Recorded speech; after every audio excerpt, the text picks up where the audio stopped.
পাড়া প্রতিবেশীর খবর নেবেন, বাড়ির পাশে মানুষের খবর নেবেন, কার ইফতারি আছে কার ইফতারি নাই, কার একবেলা খাওয়া হয় কার একবেলা খাওয়া হয় না, কার চোখের বাড়িতে দিন রাত কাটে, খবর নিয়ে নিয়ে ইফতারি সামগ্রী তাদের বাড়িতে বাড়িতে পৌঁছে দেন। আল্লাহ পাক খুশি হয়ে যাবেন বান্দার উপরে। সুবহানাল্লাহ। এখানে মসজিদে ইফতার হয়, এক একজন এক এক দিন দেয় নাকি? হ্যাঁ, আলহামদুলিল্লাহ। মসজিদে ইফতার 10 রকম আইটেম, 20 রকম আইটেম, এরকম হয় না? আমরা ফার্স্ট হয়ে গেছি, আমরা এত আইটেম দিয়েছি, দেখিয়ে লাভ হবে না, দেখিয়ে লাভ হবে না। লুকিয়ে যদি বাড়ির পাশের বাড়ির গরিবকে কিছু দেন, মসজিদে দেওয়ার থেকেও ওটাই আল্লাহ বেশি খুশি হয়, আল্লাহ বেশি খুশি হয়। আমার ভাইয়েরা, সোনা মানিকেরা, ও জানেরা, রমজান শরীফের মাসে আল্লাহ এত বড় নিয়ামতের মাস করলেন। বান্দা যদি কোরআন পড়তে নাও জানে, অন্তত বান্দা রমজানের মাসে হাফেজ সাহেবের পিছনে দাঁড়িয়ে দাঁড়িয়ে 1 খতম তেলাওয়াতে শোনার সওয়াবও নিতে পারে। সুবহানাল্লাহ। আপনাদের এখানে খতম তারাবি হয় না সূরা তারাবি? কেন খতমে অসুবিধা হয়? পাশের মসজিদে হবে আর তোমাদের মসজিদে হবে না কেন? কষ্ট হয়। ও আমার ভাইয়েরা, সোনা মানিকেরা, দুনিয়ায় 1 ঘন্টা দাঁড়াতে বড় কষ্ট হয়, সহ্য করতে পারো না। ময়দানে মাশরে আল্লাহ পাক দাঁড় করিয়ে রাখবেন, হাজার হাজার বছর দাঁড়িয়ে থাকতে হবে। মিকদারুহু 50,000 সানা, একটা দিন হবে 50,000 বছরের সমান।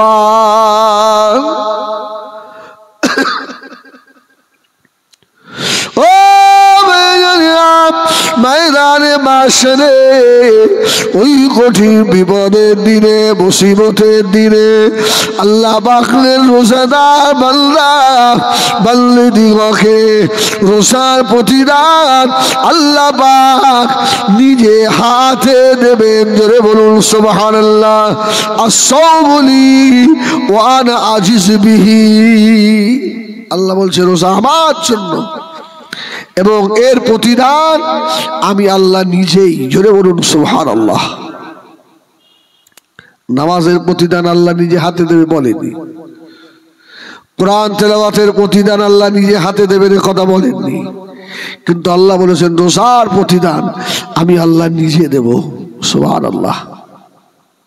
এই মাসগুলোতে আখিরাতের কিছু পুঁজি গুছিয়ে নেন। কি? কবরের কিছু পুঁজি এখান থেকে গুছিয়ে নিতে হবে তো। আল্লাহু আকবার। দুনিয়ায় 2-10 বছর বাঁচার জন্য ব্যাংক ব্যালেন্স, জমি জায়গা, কি মারা যাচ্ছে তাও ব্যাংকে কত আছে তাও হিসেব করছে। ও মরতে চায় না, বাঁচতে চায়, কিন্তু আখিরাতের পুঁজি আমাদের আছে কি আছে? একদিন একটু হিসাব করে দেখবেন যে আমার আখিরাতের পুঁজি কি। এই দুনিয়া ছেড়ে চলে যেতে হবে বাবা, থাকা যাবে না, থাকা যাবে না। আল্লাহ পাকের ডাক এসে যাবে, ফাইজা জা আজালুহুম লা ইস্তাখিরুনা সাআতাও ওয়া লা ইস্তাকদিমুন। মৌতের সময় হয়ে গেলে 1 মিনিট আগেও হবে না, 1 মিনিট পরেও হবে না বাবা। আল্লাহ দরবারে আমাকে চলে যেতে হবে।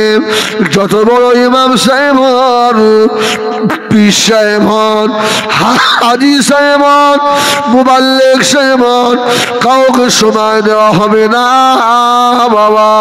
আল্লাহ নবী ঈসা আলাইহিস সালাম আম্মা জান মা মারিয়াম আলাইহিস সালামকে নিয়ে লোকনার পাহাড়ে 41টি বছর আল্লাহ পাকের ইবাদতে মশগুল হয়ে গেলেন।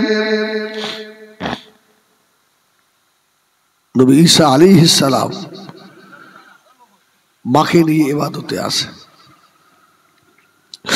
ও আমি জানিলাম আম্মা জান হযরত মা মারিয়াম আলাইহিস সালাম লোকনার পাহাড়ের উপরে শুধু বসে থাকে না, সারাদিন রোজা রাখে, সারা রাত নফল নামাজ আদায় করে।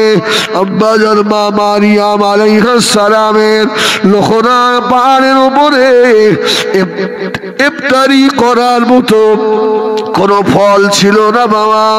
আম্মা জান মা মারিয়াম আলাইহিস সালাম লোকনার পাহাড়ের কচি পাতাগুলো দিয়ে ইফতারি করতেন। সুবহানাল্লাহ, গাছের পাতা। ও মেজরিলাম আম্মা জান মা মারিয়াম আলাইহিস সালাম লোকনার পাহাড়ের কচি পাতা দিয়ে সেহরি করে মার বেটা পাহাড়ের উপরে আল্লাহ পাকের ইবাদতে মশগুল। এমন সময় 1 তারিখে আম্মা জান মা মারিয়াম আলাইহিস সালাম ডাক দিলেন, বেটা ঈসা রে, কোথায় গেলে বাবা ঈসা? আজকে লোকনার পাহাড়ে কোনো পাতা নাই, ইফতারি করে করে লোকনার পাহাড়ের পাতাগুলো শেষ হয়ে গিয়েছে বাবা। ঈসা অন্য পাহাড়ে চলে যাও, আজকে ইফতারির জন্য কিছু কচি পাতা নিয়ে এসো। সুবহানাল্লাহ, আল্লাহ এত খাওয়ায় তাও রোজা রাখে না। কি সেহরির সময় পেট ভরে খায়। ও তাও দেখবেন জোহরের নামাজ পড়ে মসজিদে উপর হয়ে শুয়ে পড়েছে। উঠতো, এই একটু কোরআন শরীফ পড়, ভালো লাগে না, এত কষ্ট হয় ওর। ও আমার মেয়েরা সোনা বাড়িরা আম্মা জান মা মারিয়াম আলাইহিস সালাম আল্লাহ পাকের ইবাদতে মশগুল, আল্লাহ তেলাওয়াতে মশগুল। এমন সময় আল্লাহ পাকের আওয়াজ হয়ে গেল, ও মালাকুল মউত আজরাইল আলাইহিস সালাম আর দেরি করো না, এখন গিয়ে আমার মারিয়ামের জানটা কবজ করে নাও। আম্মা জান মা মারিয়াম আলাইহিস সালাম আল্লাহর ইবাদতে আসে, মালাকুল মউত এসে হাজির। ও মা মারিয়াম, খবর কি? কি খবর? বলছে কেন? বলে আল্লাহর হুকুম হয়েছে এখনই আপনাকে যেতে হবে। ও আমার ফুলবাড়িয়া খুলরি বাড়ার সোনাবাড়ি কানারে, ও মায়েরা বোনেরা বেঠিরা, আম্মা জান মা মারিয়াম আলাইহিস সালাম বলেছিলেন, ও মালাকুল মউত আজরাইল আমাকে নিয়ে চলে যাবে, তবে না একটু সময় দাও। এই লোকনার পারে আল্লাহ পাকের ইবাদত করি আমি আর আমার বেটা আল্লাহ নবী হযরত ঈসা আলাইহিস সালাম 41 বছর মায় বেটা এই পাহাড়ের উপরে কাটিয়ে দিলাম। ও মালাকুল মউত এতটুকু সময় কি দেবেন না? আজকে লোকনার পাহাড়ের গাছের পাতা শেষ হয়ে গিয়েছে, বেটা ঈসাকে অন্য পাহাড়ে পাঠিয়ে দিয়েছি। জীবনের শেষ সময় আমি আমার বেটা ঈসার সঙ্গে দুটো কথা বলে যেতে চাই। একটু সময়। নবীর মা, সুবহানাল্লাহ বলেন। মারিয়ামের উপরে আল্লাহ এত খুশি, বিনা স্বামীতে আল্লাহ নবী পাঠিয়েছে, সুবহানাল্লাহ বলেন। তো মারিয়ামকে আল্লাহ ভালোবাসে না? ও মা মারিয়াম বলছে একটু সময় দাও, আমার একটুখানি দাও, আমার বেটা ফিরুক। মালাকুল মউত হযরত আজরাইল আলাইহিস সালাম বলেছিলেন, ও মা মারিয়াম, সময় দেওয়া হবে না, হবে না, আল্লাহ পাকের ডাক হয়ে গিয়েছে, এখনই চলে যেতে হবে। আল্লাহ নবী আম্মা জান হযরত মা মারিয়াম আলাইহিস সালাম আল্লাহ পাকের ইবাদতে ছিলেন। 1 মিনিট সময় দেওয়া হলো না, মা মারিয়ামের জানটাকে, রূহটাকে কবজ করে নিয়ে মালাকুল মউত আজরাইল আলাইহিস সালাম চলে গেলেন।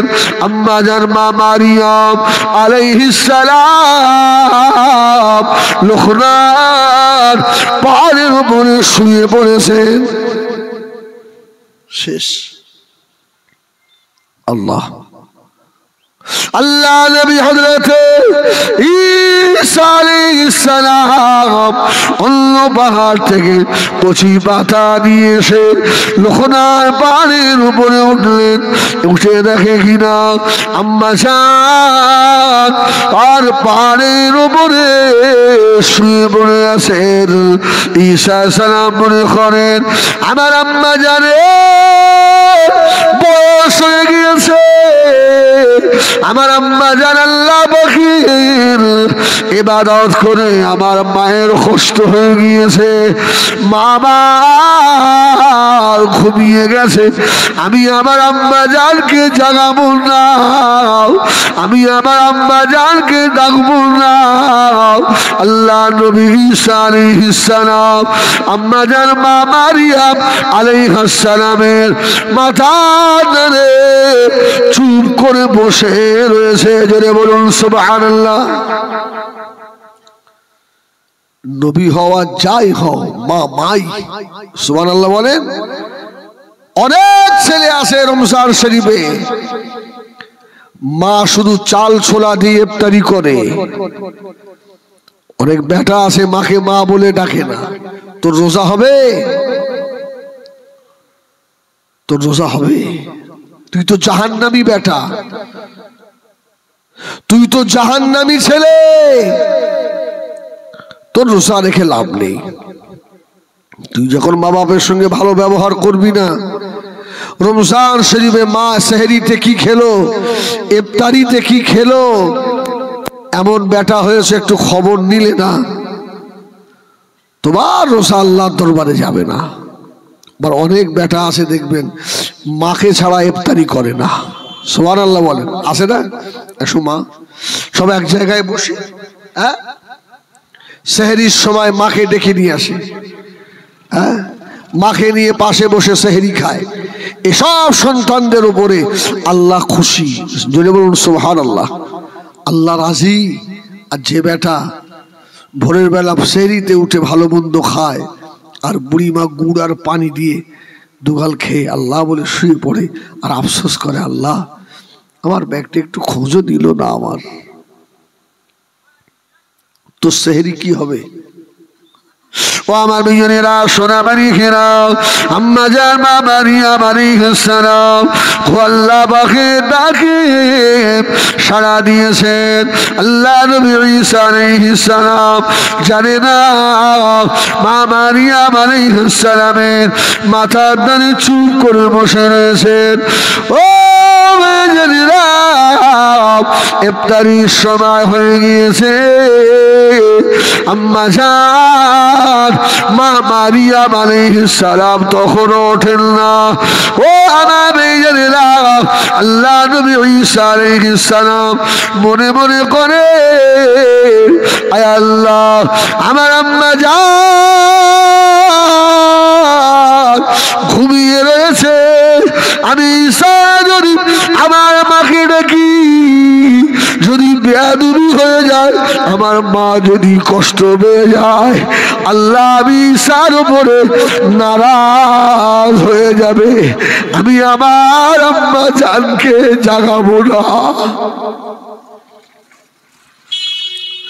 ও ছেলেরা, দুনিয়া যাদের মা বাপ আছে বাবা, বুঝতে পারবে না, চলে গেলে বুঝতে পারবে কি নিয়ামত হারিয়েছো। মায়ের কবরে দাঁড়িয়ে গিয়ে যদি মাথা ঠকো, আর জীবনে বেটা বেটা বলে আর কেউ ডাকবে না। মা যে বেটা বলে ডাকে, বাপ যে বেটা বলে ডাকে, এই ডাকে যে এত মজা, দুনিয়ার কোনো মানুষের ডাকের এই মজা আর পাওয়া যাবে না। যাবে এই বলেন, দুনিয়ায় সবাই ডাকে স্বার্থে বেটা বলে, হ্যাঁ, আর মা বাপ বিনা স্বার্থে ডাকে। জোরে বলবেন না সুবহানাল্লাহ? বিনা স্বার্থে ডাকে। ওহ, যার মা বাবা এবারে ইন্তেকাল হয়ে গেছে, যদি সন্তানের মতো সন্তান হয়, ইফতারের সময় বসবেন, ইফতার নিয়ে চোখ দিয়ে টপ টপ করে পানি পড়বে, হয় না? ওহ, আরে আমার মা। ও ছেলেরা, জওয়ানেরা, যুবকেরা, ও মুরব্বিয়ানেরা, ও আমার যুবক মেয়েরা, খা করে শোনো। মা রেগে গিয়ে দুটো কথা বলেছে, বেটা মায়ের ওপরে চড়াও হয়েছে বাবা, রুখে রুখে যায় মাকে মারবে, আছে না নাই? রুখে রুখে যায়, বাপের মুখের কাছে চল নিয়ে যায়। বেটা গায়ে বড় জোর হয়ে গিয়েছে, বড় ক্ষমতা হয়ে গিয়েছে বাবা। তুমি তোমার বাপ, তোমার মা তোমাকে এত ভালোবাসে, মুখের কাছে চল নিয়ে গেল, আব্বা মা কোনদিন অন্তর থেকে বদদোয়া করে দেয় না। আমার নিজের দেখা, ছেলে বাপকে মেরেছে, খুব মেরেছে। ওর মা সহ্য করতে না পেরে ওযু করে নামাজের পাটি নিয়ে বলছে, আল্লাহ এরকম ছেলে আমি চাইনি, আল্লাহ খোদার কসম 1 ঘন্টার মধ্যে একটা সাইড একদম শেষ, প্যারালাইজ। ছুটে ওর বউ আমার কাছে চলে এসছে, হুজুর এই হয়েছে, কি হবে? আমি ও আর হবে না, ও খোদার মার পড়েছে, খোদার মার। এখানে কোনো পীর সাহেবের দোয়া কাজ হবে না, কোনো হুজুরের দোয়া এখানে চলবে না। এখন গিয়ে তোমার স্বামীকে বলো যেন তোমার শাশুড়ির পা ধরে ক্ষমা চায়। মা যদি ক্ষমা করে দেয় তাহলে ও বাঁচবে, নাহলে ও শেষ। আবার বেটার কষ্ট দেখে মা আবার ছুটে এসছে, আহারে ও বেটা শুয়ে আছে, মাথার কাছে বসে আবার হাত তুলেছে, আল্লাহ আল্লাহ আমি আগে পড়ে আমার বেটার জন্য বদদোয়া করে ফেলেছি, আল্লাহ আল্লাহ তাই তুমি শুনলে, আল্লাহ আল্লাহ আমি মা হায়াতে আছি, আমার বেটার কষ্ট হবে, আল্লাহ খোদার কসম 1 সপ্তাহের মধ্যে বেটা সুস্থ। সুবহানাল্লাহ। ওষুধ লাগে? ও ছেলেরা, ও জানেরা, ও মুরব্বিয়ানেরা, খাড়া করে শোনো, মা বাপের মতো বড় নিয়ামত আর কিছু নাই বাবা। যে হারিয়েছে সে ছাড়া কেউ বুঝতে পারবে না, ছেলেরা ইফতারির সময় মাকে ডেকে নিয়ে বসো, বুড়ো বাপকে ডেকে নিয়ে বসো, একসঙ্গে ইফতারি করো, আল্লাহ খুশি হয়ে যাবে। বাবা বাবা বীর মনে ব্যথা নিও না। আল্লাহ নবী ঈসা আলাইহিস সালাম ইফতারির সময় পার হয়ে গিয়েছে। আল্লাহ নবী ঈসা চিন্তা করছেন, আমার আম্মা জান মা মারিয়ামকে আমি এখন ডাকবো না, যদি আমার আল্লাহ আমার উপরে নারাজ হয়ে যায়। সন্ধ্যা পার হয়ে গেল, মা নড়ে না, আম্মা জান ওঠেন না। আল্লাহ নবী ঈসা আলাইহিস সালাম আম্মা জান মা মারিয়াম আলাইহাস সালামের পায়ের ধারে বসে পাটা ধরে মাথায় রাখেন। আল্লাহর নবী মায়ের পা ধরে বেড়া দেয়, মা উঠে বড়, মা দুনিয়ার মানুষের সব ইফতারি করা হয়ে গিয়েছে, আম্মা জান উঠে বড়। মা সাড়া দেয় না। আল্লাহ তরফ থেকে আওয়াজ হয়ে গেল, ও আমার নবী রে, ও আমার নবী ঈসা, আর আপনার আম্মা জানকে আর ডাকবেন না। আমার আপনার আম্মা জান আপনার ডাকে আর সাড়া দেবে না। আপনার আম্মা জান আল্লাহ ডাকে সাড়া দিয়ে বিদায় নিয়েছে। আল্লাহ নবী ঈসা আলাইহিস সালাম লোকনার পানের উপরে ঝরঝর করে কাঁদতে লাগলেন। আল্লাহ, ও রব্বে আল্লাহ, আমি নবী ঈসা আমার আম্মা জানকে নিয়ে এই লোকনার পাহাড়ে 41টা বছর ইবাদত করলাম, পাহাড়ের গাছের পাতাগুলো শেষ হয়ে গেল। আমার আম্মা জানের শেষ সময়, মৃত্যুর সময় আমার আম্মা জানের সঙ্গে দুটো কথা আমার হলো না। আমার আম্মা জান মৌতের সময় কত না কষ্ট পেয়েছে। আয় আল্লাহ, আমার আম্মা জান কতবার না ঈসা ঈসা করে ডেকেছে। আল্লাহ, আমার আম্মা জান চলে গেল।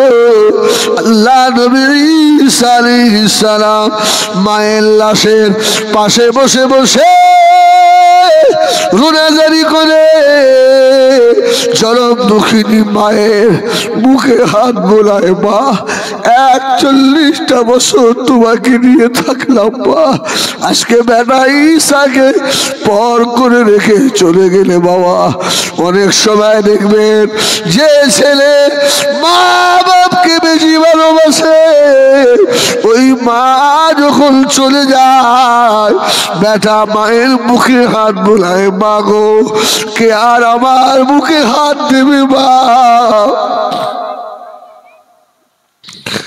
কে আর আমার জন্য রাত্রিরে বসে থাকবে, মা।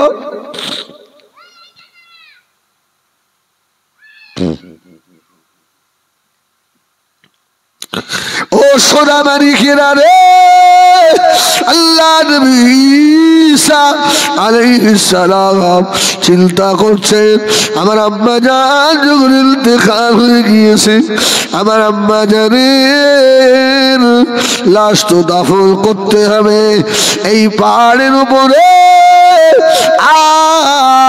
আর কেউ নাই। আল্লাহ, আম্মা আল্লাহ নবী ঈসা আলাইহিস সালাম পাহাড়ের উপর থেকে লুকায় নেমে গ্রামে নেমে এসে নিজে আর গ্রামের মানুষদের বললে, বাবারা ও আমার পাড়া প্রতিবেশীরা, আপনারা তো জানেন আমি ঈসা আমার আম্মা জান মা মারিয়াম আলাইহিস সালামকে নিয়ে ওই লোকনাথ পাহাড়ের উপরে 41 40টা বছর আল্লাহ পাকের ইবাদতে কাটালাম। আজকে আমার আম্মা জান ইন্তেকাল হয়ে গিয়েছে বাবা। তোমরা আমার পাড়া প্রতিবেশী চলো বাবা, আমার আম্মা জানকে গোসল দিতে হবে, আমার আম্মা জানের কাপড় পরাতে হবে, আমার আম্মা জান মারিয়ামকে দাফন করতে হবে। চলো বাবা। গ্রামবাসীরা জবাব দিয়েছিলেন, ও আল্লাহ নবী ঈসা, আমরা যাব না, যাব না, যাব না। কেননা আপনার আম্মা জান হযরতে মা মারিয়াম আলাইহিস সালাম হলেন আল্লাহ পাকের আবেদা, জাহেদা, সালেহা, আল্লাহ পাকের নেক বান্দি। পাহাড়ের উপরে আল্লাহ পাকের ইবাদত করেছে। ওই পাহাড়ে কত বাঘ আছে, ভাল্লুক আছে, বড় বড় সাপ আছে। আপনার মাল্লা আবেদা বলে খায় না, আমরা গেলে আমাদের ছাড়বে না। আল্লাহ নবী ঈসা, আপনি চলে যান, আপনার আম্মা জানের দাফনের জন্য আমরা যেতে পারবো না। আপনি চলে যান, আমরা যাব না। আল্লাহু আকবার বলেন। আল্লাহ নবী ঈসা আলাইহিস সালাম, আপনাদের অসুবিধা হচ্ছে? অসুবিধা হচ্ছে? একবার তাকবীর দেন না আস্তে করে, নারায়ে তাকবীর। আলহামদুলিল্লাহ, খুব মোহাব্বতে তো আল্লাহকে ডাকেন। নারায়ে তাকবীর। সিলসিলায়ে হক মুজাদ্দিদুজ জামান আহলু সুন্নাত ওয়াল জামাআত। আজকে আমার বড় ভালো লাগছে, এটা আখুনজি পাড়া, তাই না? আমি কি সুবহানাল্লাহ, আমিও তো আখুনজি। হ্যাঁ, যখন এরা দাওয়াতটা লেখায় আমাকে, বলে তোরা যে আমার জাতের লোক। আর আখুনজি সব গ্রামে আছে নাকি? মন্ডল, শেখ, হালদার, হালদার আছে জানেন? মুসলমানদের হালদার পাওয়া যাবে, কিন্তু আখুনজি সব জায়গায় পাওয়া যায় না। লোক বলে আখুনজি আবার কি, আবার কি, এ আবার কি, তুমি কি বুঝবা? হ্যাঁ, আখুনজিরা আগে মসজিদের ইমাম ছিল, যারা মসজিদে ইমামতি করতো, মোল্লা কি করতো, এদেরকে আখুনজি বলা হতো। সুবহানাল্লাহ বলেন। আমরাই মসজিদের আদি ইমাম, আমরা আখুনজিরা। তবে আছে কিছু কিছু জায়গায় এখনো। যোগ বাদ দেন, সব তো আমার জাতের লোক। একটু জোরে তাকবীর দেন না, নারায়ে তাকবীর। একবার বলেন নারায়ে রিসালাত। খুব মোহাব্বত আমার নবীর নাম না, নারায়ে রিসালাত, ইয়া রাসূলুল্লাহ। আমার ভাইরা, আল্লাহ নবী ঈসা আলাইহিস সালামকে গ্রামবাসীরা বলেছিল, ও আল্লাহ নবী ঈসা, আপনি চলে যান, আপনার আম্মা জান মা মারিয়াম আল্লাহ পাকের আবেদা, সাহেদা, সালেহা, আল্লাহ নেক বান্দি। এই জন্য বাঘ ভাল্লুকে খায় না, আমরা যাব না, যাব না। আল্লাহ নবী ঈসা আলাইহিস সালামের মন খারাপ হয়ে গেল। আল্লাহ আমার আম্মা জান মা মারিয়ামকে কে গোসল দেবে, কে কাফন পরাবে? আমার আম্মা জান জানাজা নামাজ কি হবে? আল্লাহ, আমার গ্রামবাসী আত্মীয় স্বজন তো না। আল্লাহ নবী ঈসা আলাইহিস সালাম মনটা খারাপ করে লোকনাথ পাহাড়ের উপরে উঠতে লাগলেন। আল্লাহ নবী ঈসা আলাইহিস সালাম লোকনাথ পাহাড়ে উঠে গিয়ে দেখেন আম্মা জান মা মারিয়াম আলাইহিস সালামের লাশটা যে জায়গায় রাখা ছিল ওই জায়গায় গিয়ে দেখে মা মারিয়ামকে কে যেন গোসল দিয়ে কাপড় পরিয়ে রেখে চলে গিয়েছে। হুজুর এসছে তকবীর দেন, নারায়ে তাকবীর, নারায়ে তাকবীর। সিলসিলায়ে হক মুজাদ্দিদুজ জামান আহলুস সুন্নাত ওয়াল জামাআত জনাব ভাই সাহেব হুজুর কিবলা আলহামদুলিল্লাহ বলেন। সব পীরজাদারাই আমাদের মাথার তাজ, ঠিক কি না? তবে আবুজার ভাই আমার কাছে একটু অন্যরকম, সুবহানাল্লাহ বলেন। কেন আমার আব্বা ইন্তেকালের পর থেকে আমি আবুজার ভাইয়ের আব্বাকে বাপের মতোই দেখি, সুবহানাল্লাহ বলেন। আমার আব্বার সঙ্গে খুব ভালো সম্পর্ক ছিল। হ্যাঁ, আর যখনই ওনার আব্বার সঙ্গে আমার জলসা, অনেক জলসা তো করি হুজুরের সঙ্গে, স্টেজে উঠলে আগে জিজ্ঞেস করতে কচি তোমার আব্বা ভালো আছে। এখন আর জিজ্ঞেস করেন, এখন বলে তোমার মা ভালো আছে। আমি সেদিন এক জলসায় বললাম হুজুর আমার আব্বার কথা আর বলবেন না, বাপ আমি দোয়া করি। ওই জন্য আমি আমার ভাইয়ের চোখেই দেখি, সুবহানাল্লাহ বলেন। ওহ আলহামদুলিল্লাহ হুজুর এসছেন, অনেকটা আগেই চলে এসছে, ঠিক কিনা? হ্যাঁ, অনেক সময় হুজুর কখন আসছে আসছে রাস্তার দিকে তাকিয়ে থাকতে হয়। মানে আমরা এখন যেহেতু আমাদের কপাল ভালো, সুবহানাল্লাহ বলেন। আল্লাহু আকবার। আমার ভাইজানেরা সোনা বাড়ি ঘেরা আম্মা জান মা মারিয়াম আলাইহিস সালামের লাশটা লোকনার পাহাড়ের উপরে রাখা হলো। ও ভাইজানেরা আল্লাহ নবী ঈসা আলাইহিস সালাম গিয়ে দেখেন আম্মা জান মা মারিয়ামকে কে যেন গোসল দিয়ে কাপড় পরিয়ে রেখে চলে গিয়েছে। আল্লাহ নবী ঈসা সালাম পাহাড়ের উপরে উঠে বলতে লাগলেন কে রে বাবা, আমার আম্মা জান মারিয়ামকে কে গোসল দিল? সুবহানাল্লাহ বলেন। আমার আম্মা জান মা মারিয়ামকে কে কাপড় পরিয়ে রেখে চলে গেল বাবা? আমি বুঝতে পারলাম না। আল্লাহ তরফ থেকে দামদাম করে আওয়াজ হয়ে গিয়েছে, ও আমার নবী চিন্তা করবেন না, আমার মারিয়ামকে আমার রহমতের ফেরেশতারা হুরেরা রহমতি জান্নাতি পানি দিয়ে আমার মারিয়ামকে গোসল দিয়ে দিয়েছে। ও আমার নবী আমার মারিয়ামকে জান্নাতি কাপড়ের কাপড় পরিয়ে দিয়েছে। জান্নাতি কাপড় আসে না, হ্যাঁ? তো সেই রকম মানুষ হতে হবে তো, সেই রকম আবেদ হতে হবে তো। আচ্ছা, এটা কি শুধু আলেমদের জন্য আসবে, আম মানুষের জন্য আসবে না? যারা সাধারণ মানুষ, আলেম নয়, হাফেজ নয়, শুধু নামাজ পড়ে, এমন লোকের জন্য আসতে পারে? হ্যাঁ, আল্লাহর আবেদের জন্য আসতে পারে। সুবহানাল্লাহ বলেন।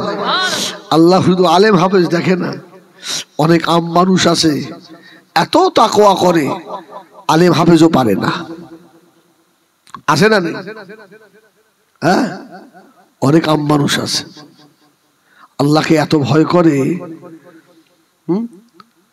নাপাক গায়ে প্রস্রাব ফিরে পানি না নিয়ে মসজিদের ধার দিয়ে গেলে দুধ দিয়ে হাঁটে, আছে না? আর আলেমের যদি মসজিদের মধ্যে শরীর খারাপ হয়ে যায় ও কিছু মনে করে না। তবে সব আলেম নয়, ভালো আলেম আছে। কি ভালো আলেম নেই যারা আল্লাহকে ভয় করে? আল্লাহর ওলি আছে। আমার ওইজনেরা সোনামারি খেরা এই জায়গাটা একটু থেমে থাকেন, একটু পরে আসছি বাবা। আল্লাহ জান্নাতি কাপড়ে কাপড় আল্লাহ আর একজনের জন্য পাঠিয়েছিলেন, জোরে বলুন সুবহানাল্লাহ। ও জানেরা, ও বিয়ানেরা, আল্লাহর ওলি হযরত আবু আব্দুল্লাহ রহমাতুল্লাহ আলাইহি আল্লাহর একজন ওলি বান্দা বাড়িতে বসে আছেন। ওই গ্রামের আর একজন আল্লাহ পাকের আবেদ, নাম হলো হাজ্জাজ রহমাতুল্লাহ আলাইহি। আস্তে আস্তে কি বলছে, আবু আমের, আমের আবু আব্দুল্লাহ, আমাকে একটা কোরআন শরীফ দেবে? কোরআন শরীফ? বলছে কোরআন কি করবে? বলছে আমি গরিব মানুষ, কোরআন কেনার পয়সা নেই, একটা কোরআন দেবে, আমি একটু আল্লাহর কোরআন তেলাওয়াত করব। জোরে বলুন সুবহানাল্লাহ। যদি আমাদেরকে এসে বলে আমরা দেব না? হ্যাঁ, আল্লাহু আকবার। ও ঠিক আছে, একটা কোরআন আবু আব্দুল্লাহ রহমাতুল্লাহ আলাইহি হাজ্জাজ রহমাতুল্লাহ আলাইহির হাতে তুলে দিলেন, যাও কোরআনটা নিয়ে যাও। আল্লাহ পাকের কোরআন নিয়ে গিয়ে আল্লাহ নবী কোরআন তেলাওয়াত করেন, কিন্তু বাড়ির পাশেই মসজিদ। আল্লাহ নবী হাজ্জাজ জামাতের সঙ্গে নামাজ আদায় করেন, ওই দিনে আর নামাজে আসে না। ও জোহরে নামাজ এলো না, আবু আব্দুল্লাহ দেখলেন হাজ্জাজ এলো না, আসরের নামাজ এলো না, মাগরিবে এলো না, এশার নামাজ এলো না। আল্লাহর ওলি হযরতে আবু আব্দুল্লাহ এশার নামাজ আদায় করে আল্লাহর আবেদ বান্দা হাজ্জাজ রহমাতুল্লাহ আলাইহির ঘরের দরওয়াজার কাছে গিয়ে দেখে ঘরের দরওয়াজা বন্ধ করা। দরওয়াজার পাশে গিয়ে বারবার সালাম দিতে লাগলেন, ভাই হাজ্জাজ উঠে বড় ভাই, নামাজে গেলেন না, এশার নামাজ হয়ে গেল, কোনো আওয়াজ আসে না। ঘরের দরওয়াজা খুলে দেখে আল্লাহর ওলি ঘরের ভিতরে লম্বা হয়ে শুয়ে আছে। আল্লাহ পাকের কোরআন শরীফটা মা যেমন কার কলিজার টুকরা শিশু বাচ্চাকে বুকের সঙ্গে জড়িয়ে ধরে রাখে, আল্লাহর ওলি হাজ্জাজ আল্লাহ পাকের কোরআন মাজিদ তাকে বুকের সঙ্গে জড়িয়ে ধরে আর পড়ে রয়েছে। আবু আব্দুল্লাহ গিয়ে মাথার কাছে হাত দিয়ে রাখে, ভাই হাজ্জাজ উঠে বড় ভাই, এশার নামাজ হয়ে গেল, কোনো আওয়াজ নাই।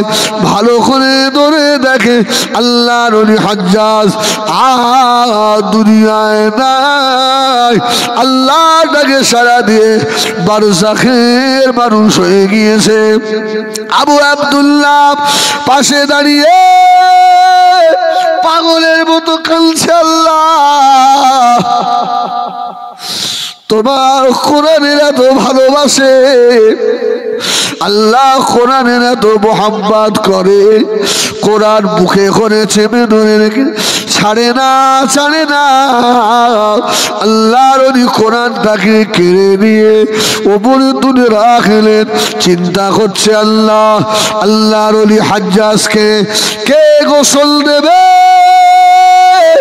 কে কাফন পরাবে, এত বিবি বাচ্চা আত্মীয় স্বজন পাড়া প্রতিবেশী কেউ নাই, আল্লাহ আমি একা কি করবো আল্লাহ। হুজুরের লাশ নিয়ে আবু আব্দুল্লাহ পাশে বসে চিন্তা করতে লাগলেন, আয় আল্লাহ একে কাফন কিনে দেবো সে পয়সা আমার নাই। আল্লাহ আমি আবু আব্দুল্লাহ আমার গায়ের জামাটা আমার ভাই হাজ্জাজের কাফনের কাপড় বানাবো। জোরে বলুন সুবহানাল্লাহ। কেননা যে মানুষটা আল্লাহ কোরআনের এত ভালোবাসে, আল্লাহ আমার জামাটাই ওর কাফন করে দেবো। লাশ নিয়ে মাইয়াত নিয়ে বসে আছে। আল্লাহর ওলি আবু আব্দুল্লাহ বলছেন, কিছুক্ষণ পরে দেখি উড়ে উড়ে উড়ে উড়ে 2 সেট ইহরামের কাপড় এসে আবু আব্দুল্লাহ বলেন হাজ্জাজের মাথার ধারে এসে পড়লো। জোরে বলুন সুবহানাল্লাহ। ইহরামের কাপড় সবার নসিব হয়? হ্যাঁ, অনেকে হজে গেলে দেখবেন মায়েরা কিছু কিছু বুড়ি আছে কাম সেলাই করে কেতা সেলাই করে 2 পয়সা, খোকা হজে যাচ্ছ বাপ আমার একটা কাজ করে দেবে। আমি তো অনেকজনকে এনে দিয়েছি, বলছে খোকা আমি একটা কাপড় কিনে দেবো, জমজমের পানি থেকে ধুয়ে এনে দেবে বাপ, আমি গরিব মানুষ যেতে পারবো না। কেমন দুঃখ লাগে না? আর সম্ভবও হয় না। হাজি সাহেবরা জানে হাজি সাহেবদের কত কাজ। আর জমজমের পানি বয়ে বয়ে এনে ওইভাবে ধোয়া এর অনেক কষ্ট। আমার ভাইয়েরা, তা মানুষ একটু চায় যে যদি একটা জমজমের পানি দিয়ে ধোয়া কিংবা কারোর যদি একটা ইহরামের কাপড় হয়, এদের এত ইমানি বিশ্বাস যে কাপড়টা পরে মক্কা মদিনায় ঘুরেছে হজ করেছে, যদি ওটাও গায়ে থাকে যদি একটু কবরের আযাব কম হয়। যদি বলুন সুবহানাল্লাহ, যদি একটু কম হয়। আমার তো অনেক ইহরামের কাপড় আল্লাহ আমাকে প্রত্যেক বছরে নিয়ে যায়, বলুন আলহামদুলিল্লাহ। হ্যাঁ, গ্রামের গরিব দেখে দেখে দিয়ে দিই, তুই নিয়ে যা, এটা তোর এক সেট, যা। কি খুশি, তাই করছি আমার দিয়ে দিলে আমার জন্য দোয়া করবে। হ্যাঁ সুবহানাল্লাহ বলেন। কি হবে, ঘরে রেখে লাভ আছে লাট করে? হ্যাঁ, কোন গরিব মানুষ ভিখারি মারা গেল, একটা সেট দিয়ে দিলেন, যা। গরিব খুশি তো আল্লাহ খুশি, সুবহানাল্লাহ বলেন। হ্যাঁ, এতিম খুশি তো আল্লাহ খুশি। গরিবের মুখের দিকে তাকিয়ে মাথায় একটু হাত বোলাবেন, গরিব যদি খুশি হয়ে যায় আমার আল্লাহ আপনার উপরে খুশি হয়ে যাবে। হ্যাঁ, এই হাত বোলানো মানুষ এখন কম না বেশি? হ্যাঁ, এখন তেলা মাথায় তেল দেয় বলে না, গরিবের কোনো দাম আছে সমাজে?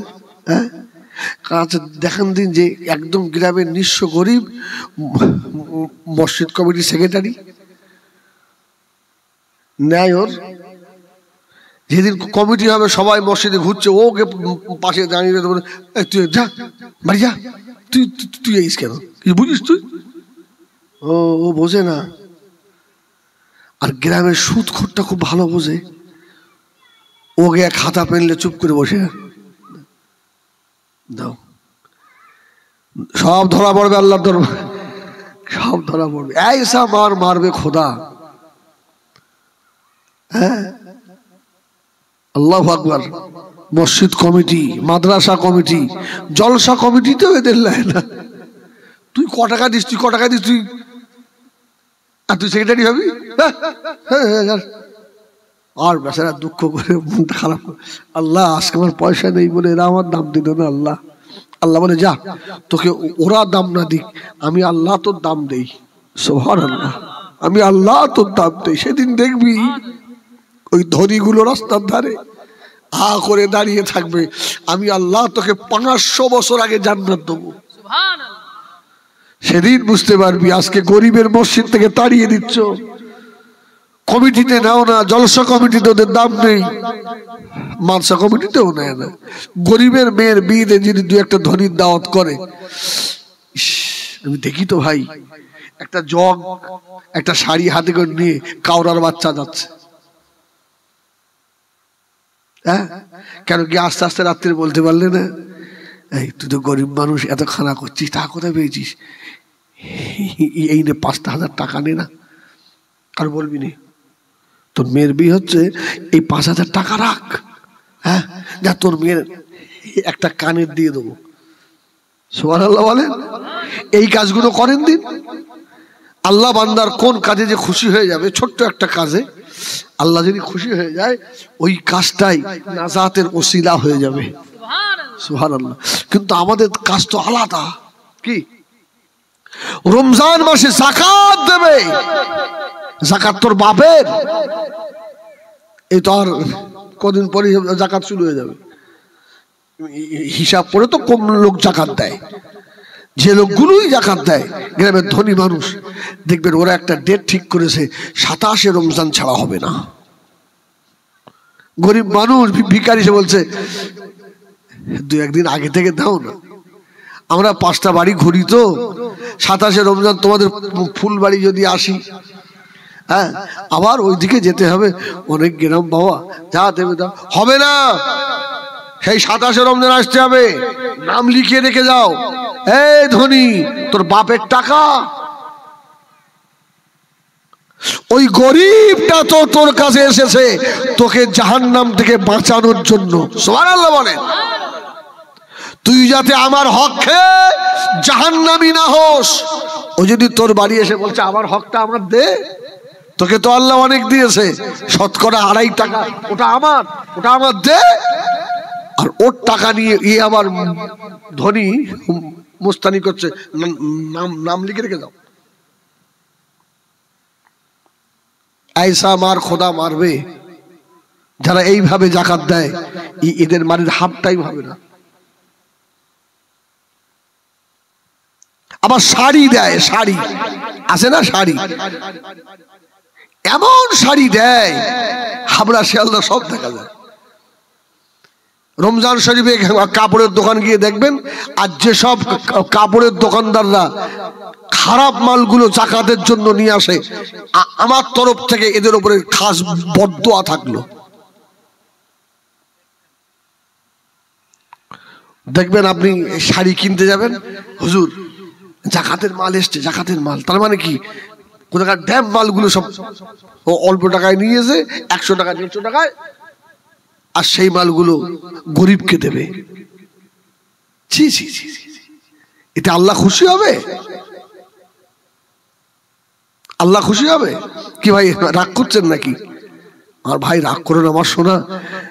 এইসব এইগুলো বলার লোক সমাজে কমে গেছে। আলেমরা আর বলে না, আমার দাওয়াত দেবে না তো, আলেমরা আর বলে না।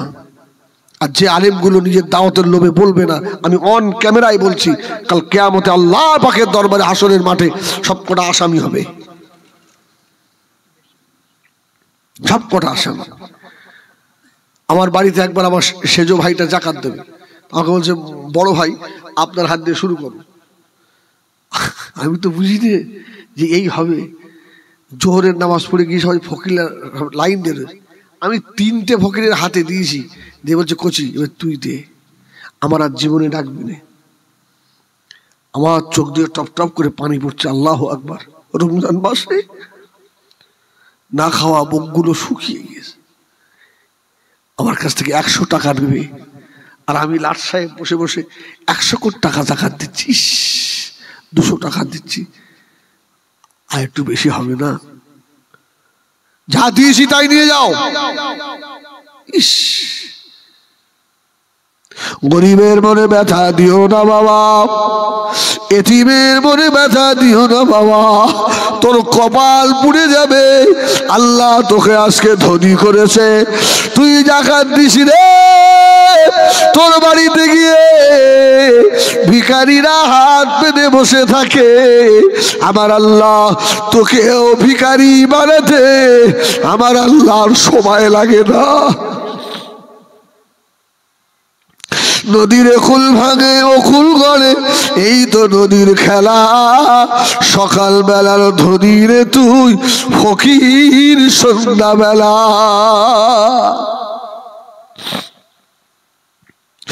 ও মুরব্বিয়ানেরা,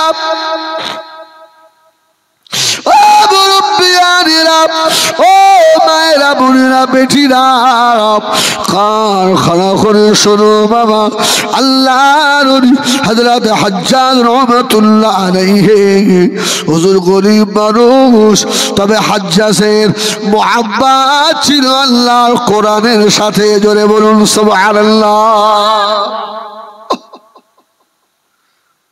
আসমান থেকে এরামের কাপড় এসে মাথার গোড়ায় পড়ে গেল। আল্লাহর ওলি আবু আব্দুল্লাহ চিল্লাচ্ছে আল্লাহ আল্লাহ। বুঝতে পারলাম না এ কেমন করে হলো আল্লাহ, বুঝলাম না।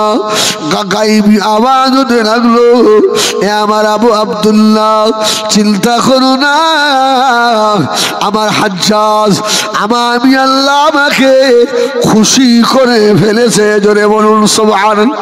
আমি আল্লাহ আমাকে রাজি করে ফেলেছে, আমি আল্লাহ তাকে জান্নাতি পোশাক দিয়ে কবরে নেব। জোরে বলুন সুবহানাল্লাহ।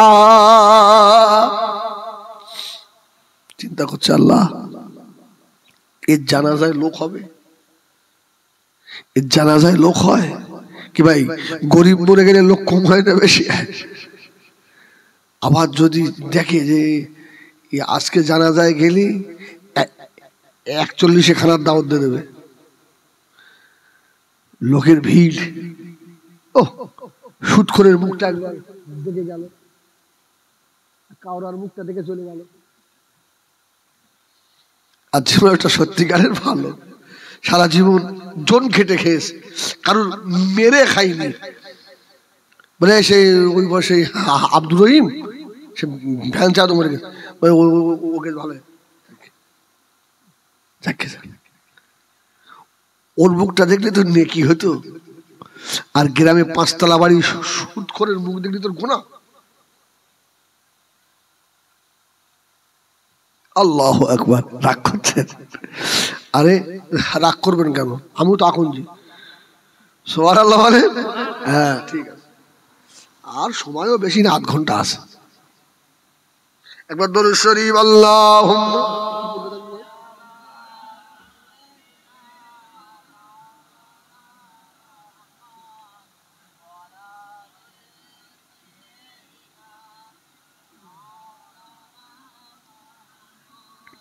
इन हवाओं से कह दो इन आए इधर, मुझको खुशबू की कोई जरूरत नहीं, जिल की खुशबू से महका है सारा जहां, खुशबू मदीने में मौजूद है। अल्लाहुम्मा सल्ले अला सय्यिदिना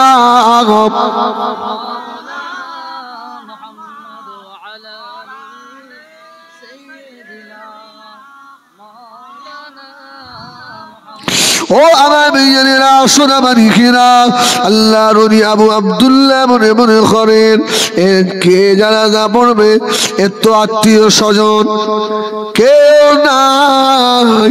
আল্লাহ বলে আবু আব্দুল্লাহ রে চিন্তা করো না, যে আমার হয়ে যায় আমি আল্লাহ তার হয়ে যায়।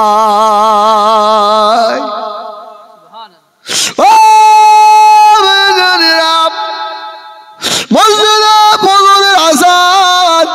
হয়ে গেল। আবু আব্দুল্লাহ মনে মনে করে ফজরে নামাজের বাদে গোসল দেব, তারপরে যে 2-5 জন মুসল্লি হয় ওদের নিয়ে জানাজা করে আল্লাহর ওলি হাজ্জাজ আহমেদকে দাফন করে দেব। ফজরের আযান হয়ে গেল।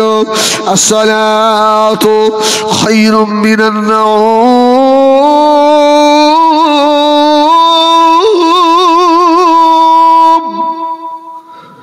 সব নামাজে এসে হাজির, আল্লাহর ওলি ইমামতি করলেন। নামাজে সালাম ঘুরিয়ে দেখে মসজিদ ভর্তি হয়ে গেছে। জোরে বলুন সুবহানাল্লাহ। মসজিদের বাইরে ফাঁকা মাঠও ভর্তি হয়ে গেছে। আল্লাহর ওলি নামাজে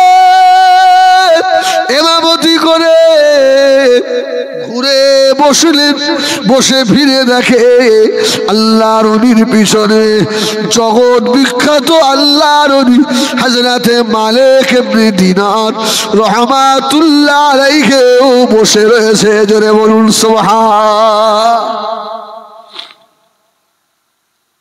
নামাজের বাদে দোয়া হয়ে গেল। ইমাম সাহেব জিজ্ঞাসা করছেন, এ হুজুর, আপনি তো জওয়ানার বিখ্যাত অলি, আমি তো আপনাকে খবর দিই না, কে আপনাকে খবর দিল? জোরে বলুন সুবহান, জোরে বলবেন না সুবহানাল্লাহ। কে আপনাকে খবর দিল, কে আপনাকে জানালো? আল্লাহর ওলি ইমাম মালিক জানালেন, ও বাবা ইমাম সাহেব, যত মানুষ এসেছে এরা আম মানুষ নয়, একে অপরকে কেউ চেনে না। এর মধ্যে আল্লাহ পাকের আবেদ আছে, আল্লাহর ওলি আছে, আউলিয়া আছে, কুতুব আছে, আবদাল আছে, আওতাদ আছে। আল্লাহ তামাম দেশের ওলি আল্লাহ দিগকে আল্লাহ ডেকে নিয়েছেন। জোরে বলুন সুবহান, আরেকটু জোরে বলুন সুবহানাল্লাহ। ও হযরত ইমাম বুখারী রাহমাতুল্লাহ আলাইহি হুজুর যেদিন ইন্তেকাল হয়ে যাবেন, রাত্রির বেলা এলাকায় যত মুহাদ্দিসিন মুফাসসিরিন আল্লাহর ওলিরা ছিল, আল্লাহ পাক সকলকে স্বপ্ন দেখিয়েছিলেন, এখনো শুয়ে আছো আমার মুহাম্মদ ইবনে ইসমাইল বুখারী, আমি আল্লাহ আমার কাছে চলে আসছে। জোরে বলুন সুবহান, আরেকটু জোরে বলুন সুবহানাল্লাহ। আল্লাহ যারা হয়ে যায় ওদের খবর তামাম দুনিয়ায় থাকে। সুবহানাল্লাহ বলে। হ্যাঁ আমার ভাইরা, পীর আল্লামা কালিমুল্লাহ হুজুর রাহমাতুল্লাহ আলাইহি এদিকে আসতেন না? আল্লাহ সাক্ষী, হুজুরের যে কটা খাস খাস মুরিদ ছিল, হুজুর ইন্তেকালের সময় সকলকে জানিয়ে দিয়ে গেছেন। আমি নিজে সাক্ষী। রাত তখন 1:15-20, আল্লাহ, আমি স্বপ্ন দেখছি যে হুজুর কেবলা জিকির করাচ্ছে। এত লোক হয়েছে, 4-5টা রাস্তা, হুজুরের সামনে গিয়ে একটা দাঁড়িয়ে হুজুর ডাকলো, কিন্তু সেই হুজুরের গলার আওয়াজটা খুব ক্ষীণ, খুব আস্তে আস্তে। আমাকে বললো, কোচি আমি চলে যাচ্ছি। আমি তো ঘুম থেকে উঠে হাও মাও করে কাঁদছি, কি হবে আল্লাহ। আমার আব্বা ছুটে এসছে, কি হলো? কোচি স্বপ্ন দেখেছিস আব্বা? বলছি না। একদম 5 মিনিটের মধ্যে ফোন এলো, হুজুর ইন্তেকাল হয়ে গেছে। হুজুর খাস খাস যে কটা মুনিদ সব জিজ্ঞেস করেছি, বলছে আমরা একই দেখেছি। সুবহানাল্লাহ বলে।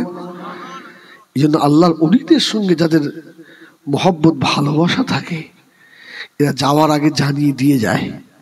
সুবহানাল্লাহ বলে। সেই মহব্বত যদি থাকে, আমার ভাইজানেরা, সোনামারি খেরাও, আল্লাহর ওলি হযরত হজ্জাজ রাহমাতুল্লাহ আলাইহি গোসল দেওয়া হলো, কাফন বানানো হলো, হুজুরের লাশ মুবারকটাকে ফজরের নামাজের বাদে ফাঁকা ময়দানে রাখা হয়েছে। হাজার হাজার মানুষ এসে একে অপরকে চেনে না, নতুন নতুন মুখ এমন মানুষগুলো এসে আল্লাহর ওলির জানাজা নামাজে শরীক হয়েছে। জোরে বলো সুবহানাল্লাহ। হযরত মারিয়াম আলাইহিস সালাম কে যেন আম্মা জানকে গোসল দিয়ে কাফন পরিয়ে রেখে চলে গেছে। জোরে বলুন সুবহানাল্লাহ। এই ঠিক জায়গায় এসছে তো নাকি? অনেকে ভাবছিল আজ জানি না, মনে হয় এবার বার্থডে পালাচ্ছে। আল্লাহ, মা মারিয়াম আলাইহিস সালামের লাশ রাখা রয়েছে। ঈসা আলাইহিস সালাম বলছে, আল্লাহ আমার মাকে দাফন কে করবে? আল্লাহ পাকের ফেরেশতা এসেছিল, জোরে বলুন সুবহানাল্লাহ। আম্মাজান মা মারিয়াম আলাইহিস সালামের খবর শুনে কে চলে গিয়েছে? মা মারিয়ামের জানাজা নামাজ হয়ে গেল। আম্মাজান মা মারিয়ামকে দাফন করে নিয়ে আল্লাহ নবী ঈসা আলাইহিস সালামকে আল্লাহ পাক মুজিজা দিয়েছিলেন। কবরে দাঁড়িয়ে দাঁড়িয়ে যদি বলতেন কুম বিইজনিল্লাহ, কবরবাসী জীবিত হতো না, হতো না। আল্লাহ নবী হযরত ঈসা আলাইহিস সালাম আম্মা জান মা মারিয়াম আলাইহিস সালামের লাশকে দাফন করে দিয়ে কবরে দাঁড়িয়ে দাঁড়িয়ে শুধু একবার বললেন খুব বিইজনিল্লাহ, আর কাজ হয় না। আল্লাহ নবী ঈসা আলাইহিস সালাম ওজোর কাঁদতে লাগলেন, আল্লাহ পাক আমি ঈসা কবরে দাঁড়িয়ে দাঁড়িয়ে কুম বিইজনিল্লাহ বললে কবরবাসী মুর্দারা জীবিত হয়ে যায়, আমার আম্মা জান কেন হয় না? কাঁদতে লাগলেন। আল্লাহ তরফ থেকে আওয়াজ হয়ে গেল, ও আমার নবী ঈসা আপনার আম্মা জান কবর থেকে আর উঠবে না। আল্লাহ নবী ঈসা সালাম বললেন, ও রব্বে আল্লাহ, অন্তত আমার আম্মা জানকে আমি জিজ্ঞাসা করব আমার মায়ের ইন্তেকালের সময় কি অবস্থা হলো, কি হালত হলো, আমি একবার শুনবো। আমি তো কাছে ছিলাম না। আমার আম্মা জান কবরে ভিতর থেকে আমাকে একবার বলে দিক। আল্লাহ নবী ঈসা আলাইহিস সালাম কবরে দাঁড়িয়ে দাঁড়িয়ে শুধু বললেন কুম বিইজনিল্লাহ, বলার সঙ্গে সঙ্গে কবরের ভিতর থেকে আম্মা জান মা মারিয়াম আলাইহিস সালাম আওয়াজ দিয়েছিলেন, বেটা ঈসা রে, ও আমার বেটা ঈসা রে, আল্লাহ আমাকে ঈমানের সঙ্গে মত দিয়েছেন। বেটা ঈসা জীবনে সে দুটো কথা হলো না, আখিরি কথা বলতে পারলাম না বাবা। তবে বেটা ঈসা রে, আল্লাহ আমাকে কবরের ভিতরে আল্লাহ ভালো রেখে দিয়েছেন।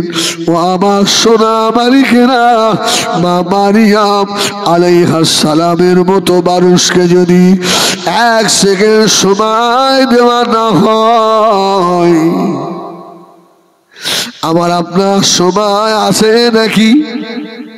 রাত্রে খাওয়া দাওয়া করে শুবে বুকে যন্ত্রণা, সকালে কবর হয়ে যাবে, হবে না? হবে না?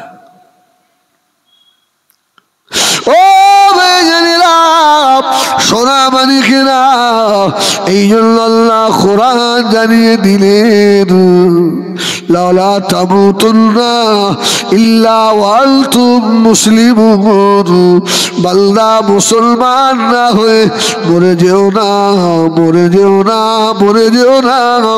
কোরআন শরীফের অপর আয়াত আল্লাহ বললেন, ইন্নাল্লাহা ইনদাহু ইলমুস সাআহ ওয়া ইউনাজ্জিলুল গায়সা ওয়া ইয়ালামু মা ফিল আরহাম ওয়া মা তাদরি নাফসুম মাযা তাকসিবু গাদা ওয়া মা তাদরি নাফসুম বিআইয়ি আরযিল তামুত ইল্লাল্লাহা আলিমুল খবীর। পাঁচটা কথা আল্লাহ বলে দিলেন, এই পাঁচটা এলেম আল্লাহ কাউকে দেন নাই। তার ভিতরে আল্লাহ বললেন, বান্দা তুই কবে মরবি জানিস না। সুবহানাল্লাহ। ওখানে বলেছে কবে মুসলমান না হয়ে যেন আসিস নি, আর এখানে বলছে কবে তুই মরবি তুই নিজে জানিস নি। সুবহানাল্লাহ বলেন। তাহলে আমাদের সব সময় মৃত্যুর জন্য প্রস্তুতি নিয়ে থাকতে হবে না, হবে না? আরে অনেক যুবক মনে করি আমরা সময় আছে একটু ফ্রি ফায়ার খেলে নি। খেলো বাবা, তুমি দেখো না তোমার মতো যুবক কত রাস্তায় অ্যাক্সিডেন্টে মরে লাশ হয়ে শুয়ে আছে, কি হয় না, হয় না? কত যুবক হাসপাতালে বেডের সঙ্গে হাত পা বেঁধে রেখেছে, তোমার মতো যুবক তো লাফালাফি করছে। আল্লাহ যে তোমাকে ভালো রেখেছে, যৌবন থাকতে যৌবনের দাম দাও, পরে আফসোস হবে, হবে না? হবে না? কিছু বলে হ্যাঁ, যারা আজকে মুরব্বী চেয়ারে বসে বসে নামাজ পড়ে, ওই মুরব্বীকে জিজ্ঞেস করে, মুরব্বী কষ্ট হয়? মুরব্বী কষ্ট হয়? আর ভাই বুড়ো হয়ে গেছি, মনে তো চায় একটু আল্লাহকে সেজদা করি, কিন্তু কোমরে ব্যথা, হাঁটুতে ব্যথা, আর পারিনি। চাষা ইয়ং বয়সটা আর কোথায় দিয়েলে? তখন সব মনে হবে যে আল্লাহ যে সময় তোমাকে সেজদা করার মতো শক্তি ছিল সেই সময়টা তো আমি অন্য জায়গায় দিয়েছি, আল্লাহ তোমাকে দিতে পারিনি। তবে এটা মনে রাখেন, তাই বলে আল্লাহ আপনার মতো বান্দাকে নেবে না, আল্লাহ ফিরিয়ে দেবেন। আমার আল্লাহ এতটা নিষ্ঠুর নয়। সুবহানাল্লাহ, আমার আল্লাহ এত নিষ্ঠুর নয়। আল্লাহ যদি 90 বছর পাপকারী বান্দা যদি আল্লাহ বলে ডাকে, আল্লাহ বলে রে দুনিয়ায় বুড়ো হয়ে গেলে মানুষ তোকে জোর নেয় না, তাড়িয়ে দেয়, কাজ করতে পারিস, দাড়ি পেকে বুড়ো হয়ে গেছিস, যা তোকে কাজে নেব না। আল্লাহ বলছে আমার বুড়ো বান্দা যখন ফিরে আসে, আমি আল্লাহ দুনিয়ার মুনিবের মতো তাড়িয়ে দিইনি তোকে। সুবহানাল্লাহ, সুবহানাল্লাহ।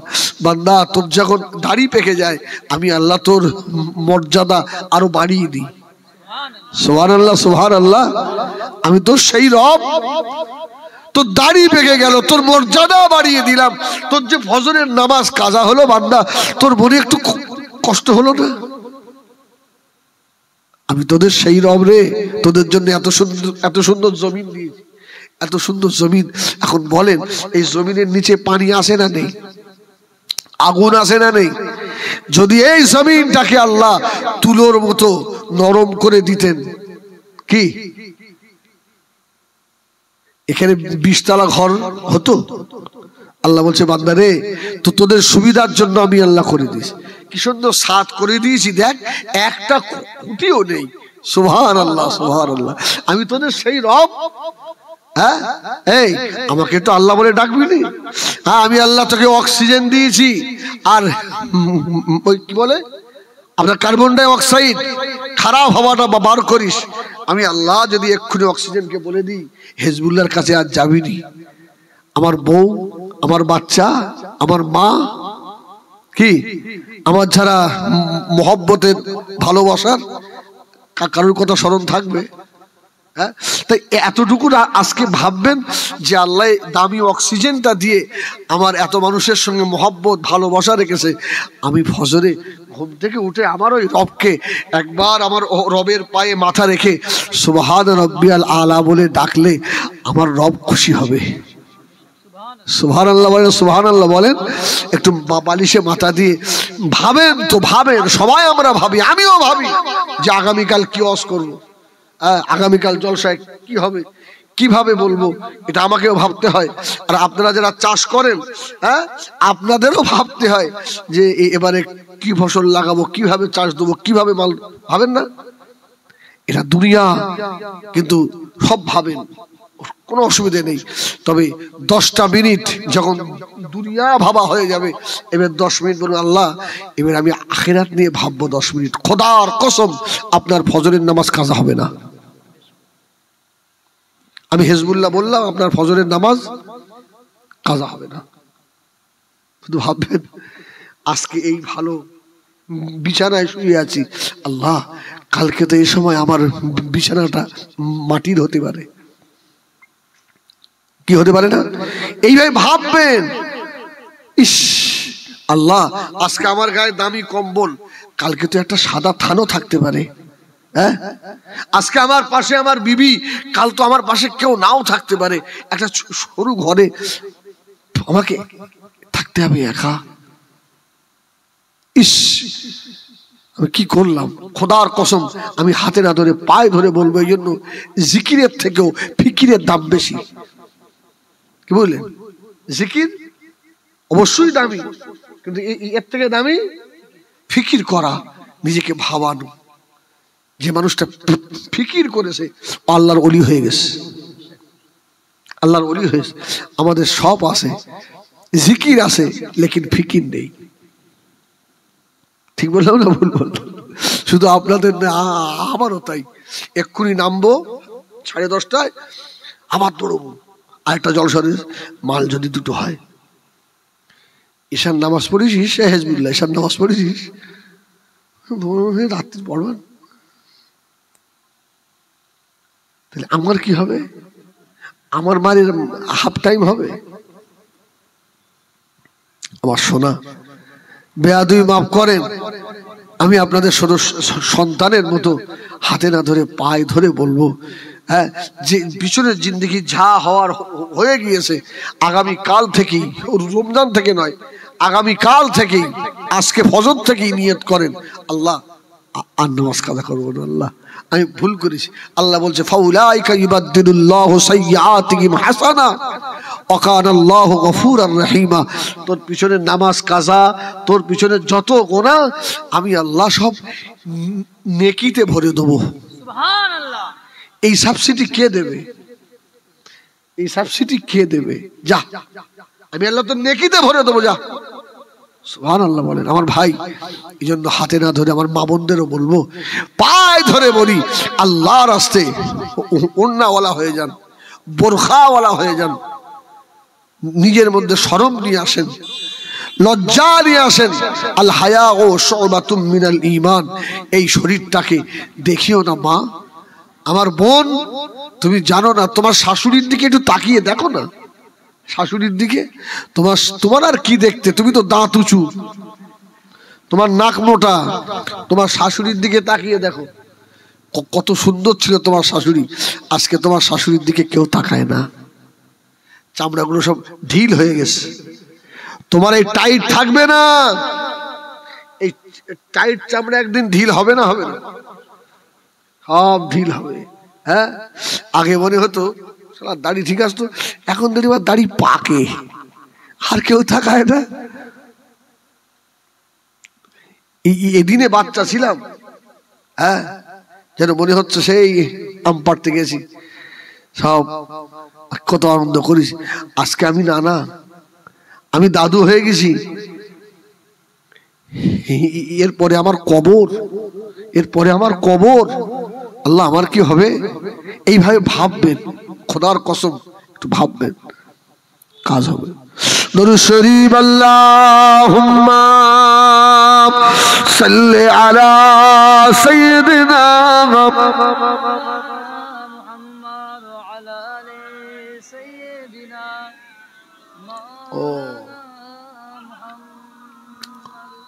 ঈসা নবী, মুসা নবী বলেন, ও গো রব্বানা, নবী না করে আখিরি নবীর উম্মত কেন করলে না? আল্লাহুম্মা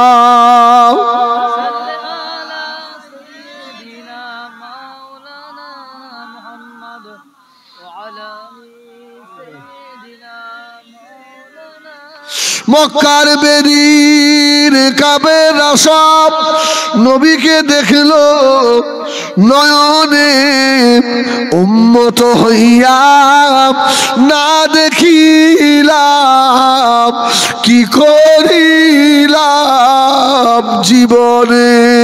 আল্লাহুম্মা সাল্লি আলা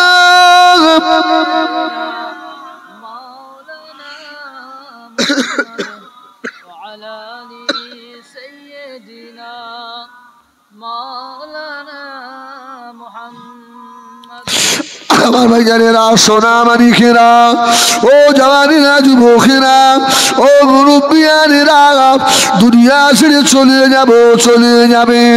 আখিরাতের পুঁজি গুছিয়ে নেন বাবা। সকালে উঠে ফজরের পরে ইশরাকের নামাজ পড়ে বার হবেন।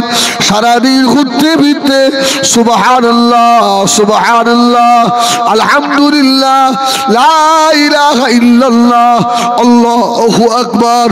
যখনই ওযু ভেঙে যাবে সঙ্গে সঙ্গে ওযু করবেন। ওযু ফৌত হয়ে গেল সঙ্গে সঙ্গে ওযু করেন। সবসময় মাথায় রাখেন, আল্লাহ কোন সময় চলে যেতে হবে জানি না। আল্লাহ আমার যাওয়াটা যেন নাপাকি হালতে বিনা ওযুতে না হয়। আল্লাহ আমি তোমার দরবারে ওযু হালতে যেতে চাই। ও আল্লাহ নবী মানছেন, বান্দা যখন ওযু হালতে থাকে, পাখি হালতে থাকে, জামা পাক গেঞ্জি পাক পরনার কাপড় পাক, ওযু হালতে আছে, ওই বান্দা যদি সুবহানাল্লাহ নাও পড়ে, আলহামদুলিল্লাহ যদি নাও পড়ে, আল্লাহ নবী মানছেন ওই মানুষটা যেন সব সময় আল্লাহর ইবাদতের ভিতরেই থাকলো।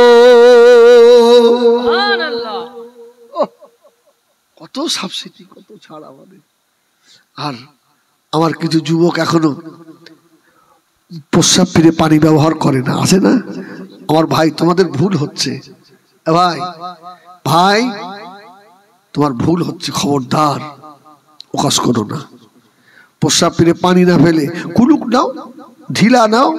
কি আমার ভাইজানেরা, সোনা মানিকেরা, রাত্রির শোবার সময় ওযু করে সেই তো হাত পা ধুয়েই শুতে হয়। হাত পা ধোন না শোবার সময়? অনেকে আছে হাত পা ধোয়ার কথা বলে থাকে না, মানে এছাড়া একেবারে যার নোংরা ওই অবস্থায় এসে দুটো ভাত খেয়ে ওই আল্লাহ বলে শুয়ে পড়লে, পায়ে গোবর গুটু লেগে ওই অবস্থায়। হ্যাঁ, আবার কিছু লোক আছে দেখবেন এত ক্লিন পরিষ্কার, কি আলহামদুলিল্লাহ, হ্যাঁ পরিষ্কার পরিচ্ছন্ন, এটা ইসলাম কি পছন্দ করে। হ্যাঁ, বাড়িতে ফুল গাছ টুল গাছ লাগাবেন, মুরগি পুষে এত হাগা হেগেছে, কি ছাগলের লেদি, গরুর গোবর, এগুলো সবাই মুসলিমদের বাড়ি। আপনি মুসলিম ঢুকলি বুঝতে পারবেন এখানে মিয়ারা আছে। হ্যাঁ, এদের বাড়ি হিসাবে দুটো ফুল গাছ নেই, একটু ভালো করে পরিষ্কার করে রাখবে তা নয়, খক করে এতটা সেই এক ঘর খাসিলে দেখো, ছি ছি ছি। হ্যাঁ, সবসময় পরিষ্কার পরিচ্ছন্ন থাকবে। হ্যাঁ আমার ভাই, আল্লাহ ভালোবাসে, আল্লাহ ভালোবাসে।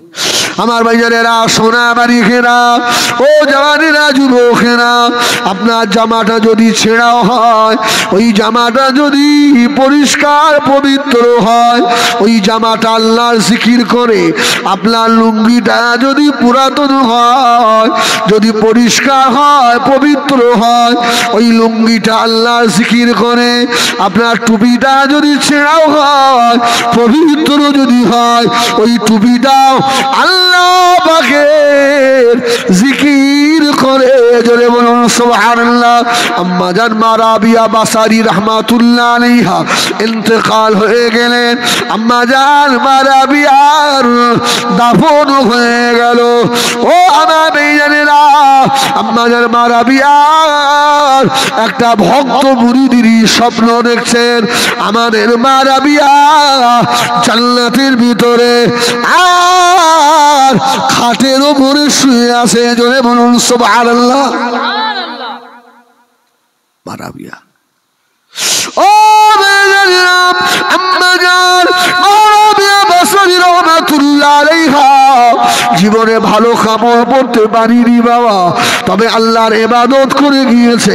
আম্মা জান মা রাবিয়া বাসারি আজ জান্নাতের ভিতরে শুয়ে আছেন, কিন্তু মা রাবিয়া যে কাপড়টা পরে মা রাবিয়ার ইন্তেকাল হয়েছিল, মুরিদিনী বলেন আমি দেখতে পাই আমাদের পিরিনি রাবিয়ার ওই কাপড়টা যেন জান্নাতের এক কোণায় রাখা আছে।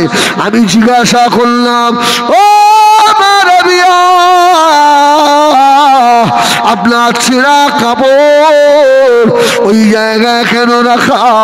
মুরিদিনীকে আম্মা জান মা রাবিয়া বলছিলেন, বাবা রে, আমার এই ছেঁড়া কাপড় আল্লাহ দরবারে এত পছন্দনীয়, এত আল্লাহ ভালো লেগেছে, আমি রাবিয়া এই ছেঁড়া কাপড় পরে রাত্রিরে তাহাজ্জুদের নামাজ পড়েছি, এই ছেঁড়া কাপড় পরে আল্লাহর জিকির করেছি, এই ছেঁড়া কাপড় পরে আল্লাহ কোরআন তেলাওয়াত করেছি।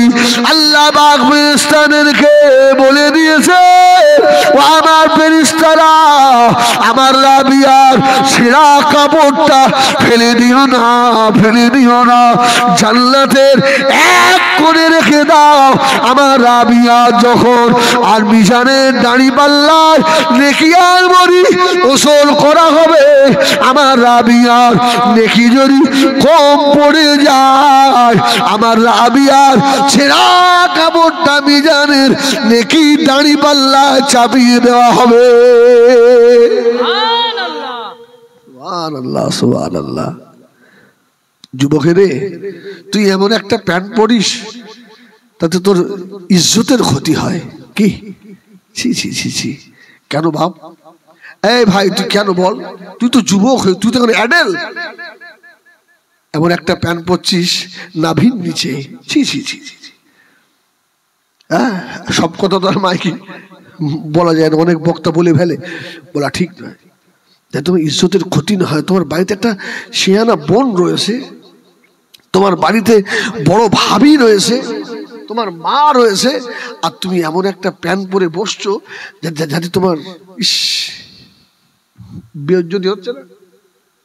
কেন বাপ? পায়ে ধরে বলি, ফিরে এসো। আর নয়, খুব করেছো। আদরুদ শরীফ আল্লাহুম্মা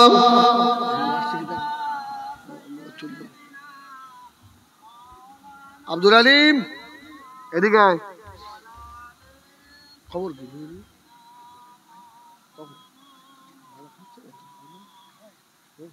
একটু সালাম পড়িয়ে আসেন ইয়া নবী।